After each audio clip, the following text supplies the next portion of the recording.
Di Surabaya ada seorang pria tua yang membawa 2 miliar rupiah tunai ke bank untuk disimpan.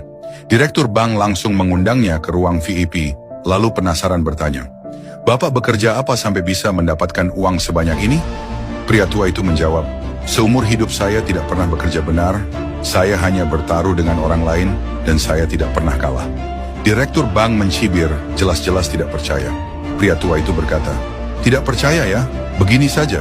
Besok pagi di bokong kiri Anda akan muncul tanda lahir sebesar telapak tangan. Kalau tidak ada, 2 miliar ini milik Anda." Direktur bank setuju dengan penuh percaya diri. Keesokan harinya, pria tua itu datang bersama seseorang yang memakai setelan jas dan berkata, "Ini pengacara yang saya sewa. Biarkan dia melihat apakah di bokong kiri Anda ada tanda lahir atau tidak." Direktur bank sangat yakin dan langsung menurunkan celananya. "Lihat, ada tidak?" Hasilnya si pengacara justru menangis terseduh-seduh. Direktur bank kaget dan bertanya apa yang terjadi.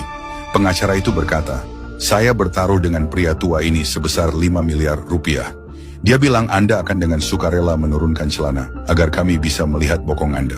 Wajah direktur seketika pucat lalu memerah, menatap keduanya tanpa bisa berkata apa-apa. Pria tua itu menepuk bahunya dan berkata sambil tertawa, "Direktur, jangan selalu merasa diri paling pintar. Dalam hidup ini cara menghasilkan uang yang paling hebat bukan bekerja keras mati-matian, tetapi cara berpikir." Setelah berkata begitu, ia dengan santai menyetor uangnya lalu pergi. Direktur baru sadar setelah pria tua itu menghilang, geram tetapi tidak bisa berbuat apa-apa. Kamu pikir cerita selesai di sini? Bagian yang lebih hebat masih di belakang. Pria tua ini punya seorang putri. Putrinya tidak mau berbisnis dengannya, tetapi ingin ikut ujian menjadi PNS. Pria tua itu bertanya kepada putrinya, "Direktur Agus sakit dirawat di rumah sakit. Wakil Direktur Bambang memberi amplop 5 juta rupiah.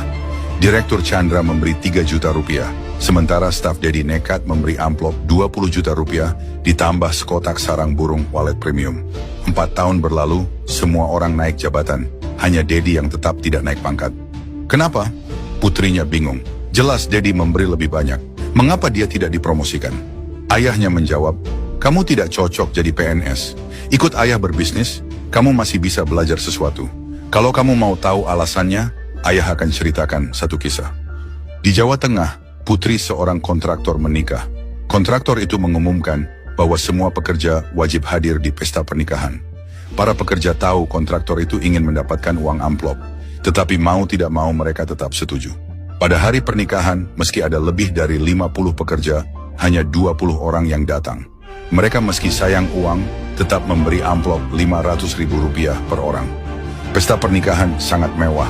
Mereka ditempatkan di 2 meja khusus di sudut, penuh hidangan seafood mahal. Para pekerja biasanya tidak sanggup makan makanan semahal itu. Tetapi karena meja itu hanya berisi orang mereka sendiri, mereka makan tanpa sungkan seperti orang kelaparan. Pesta selesai, mereka pulang. Orang-orang yang tidak datang mengejek mereka sebagai orang bodoh.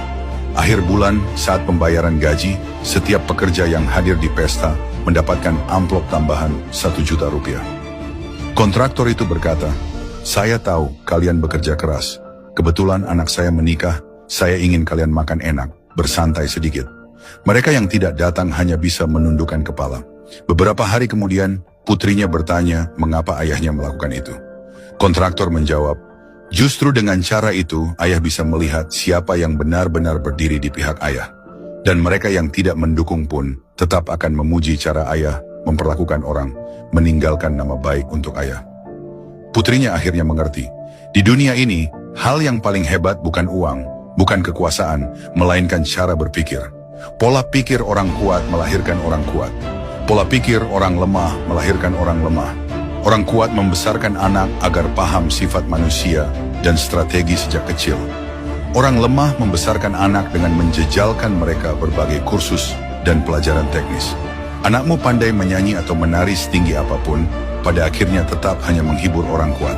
Anakmu nilai bagus dan berprestasi setinggi apapun, tetap harus bekerja keras menjadi tenaga bagi orang kuat. Itulah kenyataan pahit. Jika anak tidak menghadapi sekarang, cepat atau lambat mereka akan menghadapinya.